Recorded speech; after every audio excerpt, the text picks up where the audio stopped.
Assalamualaikum warahmatullahi wabarakatuh. Perkenalkan, nama saya Lutfia Putri Maharani dengan NPM 18236000009. Saya dari Program Studi Pendidikan IPA Fakultas Keguruan dan Ilmu Pendidikan Universitas Pendidikan Tegal. Di sini saya akan memaparkan video microteaching saya dengan judul Alat Optik dalam Kehidupan Sehari-hari.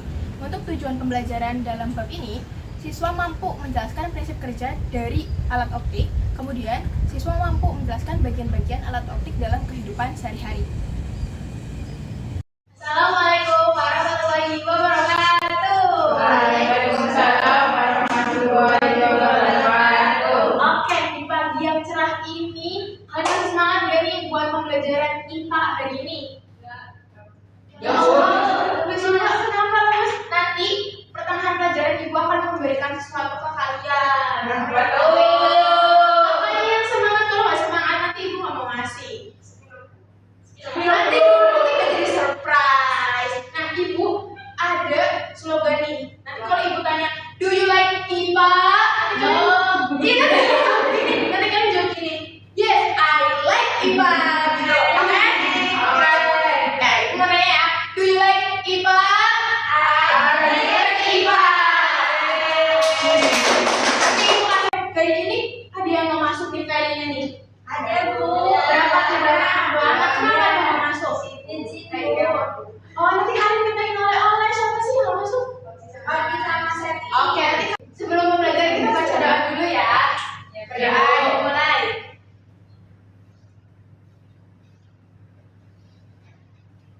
Udah selesai. Sebelum masuk ke pembelajaran yang lebih mendalam, Ibu ada pantun buat kalian semua. Nanti setiap Ibu baca satu baris, nanti kalian jawab cakep gitu. Oke? Ibu. Yang pertama, bintang bersinar di langit biru. Burung terbang ke arah sana. Ayo belajar IPA seru. Dia tahu alam dan isinya. Tujuan pembelajaran kali ini yang pertama, siswa dapat mengklasifikasikan alat-alat optik dalam kehidupan sehari-hari. Yang kedua, siswa dapat menjelaskan prinsip kerja alat-alat optik. Sekarang Ibu mau tanya, kalau kalian ingin melihat sesuatu yang jauh, misalnya puncak gunung atau pesawat di langit, bagaimana cara supaya terlihat dengan jelas? Pakai apa? Masa kalian mau pakai tangan kayak gini nih? Jelas enggak? Betul, teropong. Ada yang pernah pakai teropong? Cipa, Bu. Oh, Cipa, masih punya teropong. Punya teropong. Wih, buat lihat apa namanya Cipa teropongnya? Teropong Ibu masuk ya?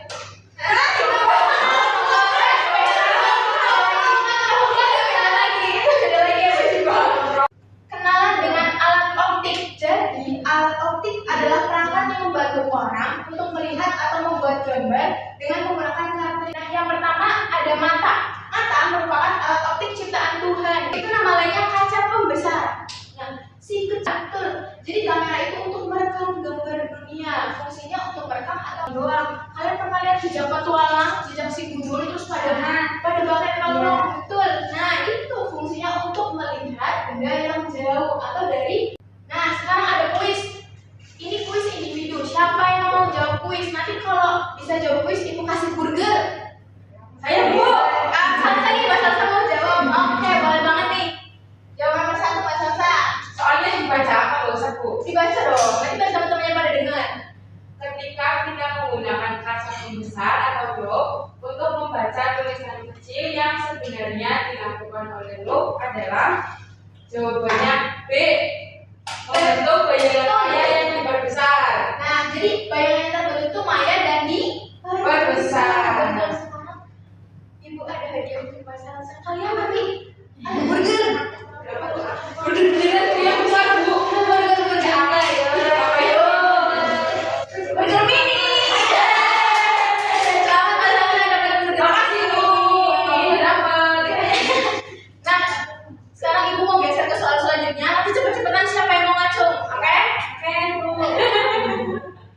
Aku boleh lagi.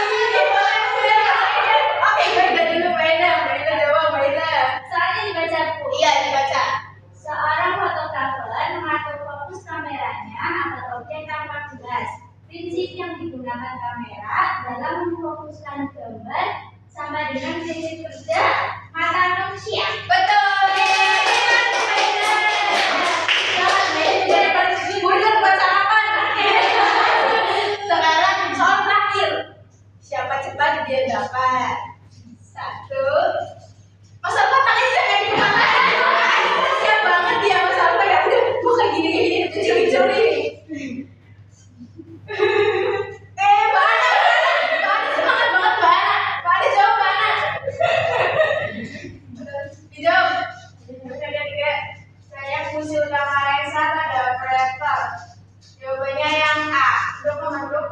nyata yang diperbesar di layar. Betul. Tepuk tangan.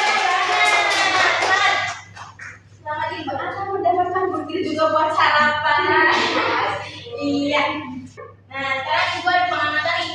Di sebelah kirinya Ibu nanti kelompok 1, sebelah kanannya Ibu nanti ada kelompok 2. Ibu akan berikan kalian burger lagi.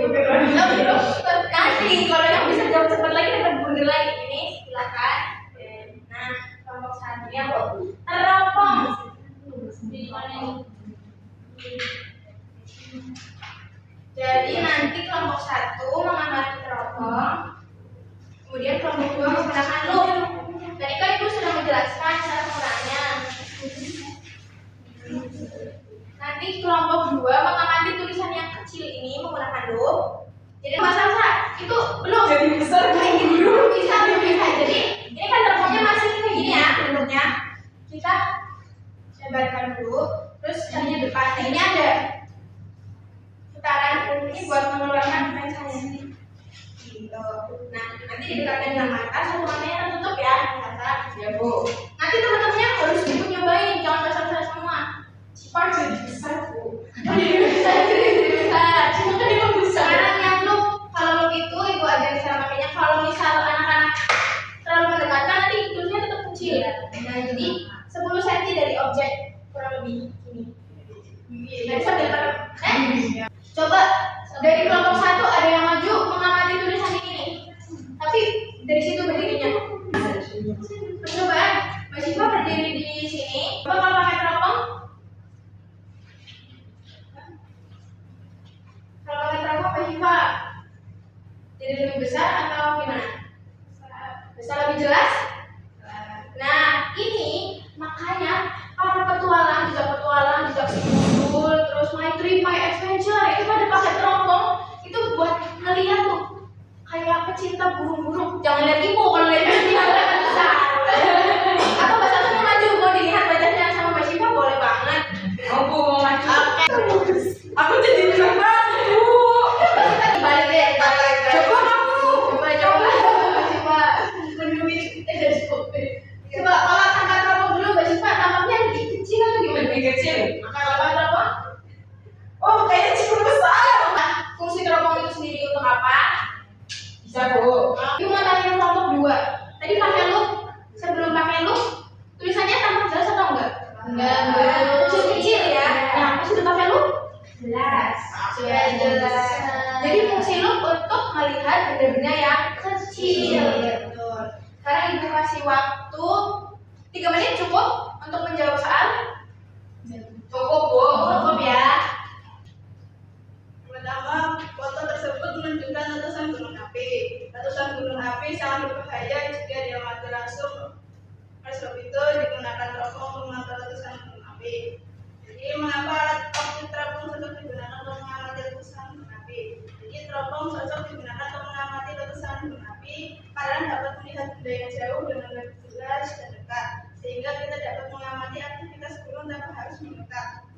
Betul banget. Jadi kalau kita melihat, misal nih ada erupsi gunung, kalian kan nggak mungkin itu gunungnya lagi erupsi, kan nggak mungkin naik terus sambil dilihat gitu kan. Nah, biasanya pengamat-pengamat itu dia pakainya teropong karena bahaya kalau lihat dari dekat nanti kan kena abu vulkaniknya. Jadi salah satu penggunaan dari teropong untuk melihat benda yang jauh dan mengamati letusan gunung berapi. Oke.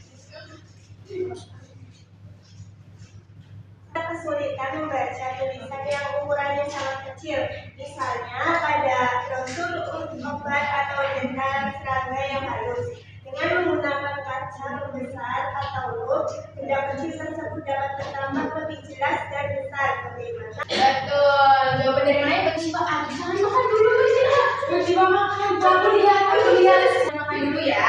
Nanti kalau udah selesai itu lebih baik. Tadi kan kelompok 1 udah teropong, kelompok 2 udah loop. Coba tukeran. Kalau kita kayak gini nih, ya, tulisannya sama aja kecil.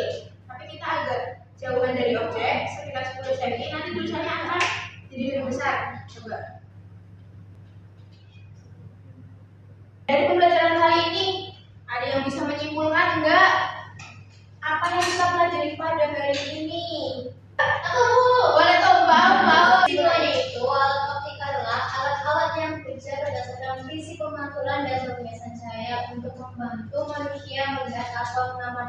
model.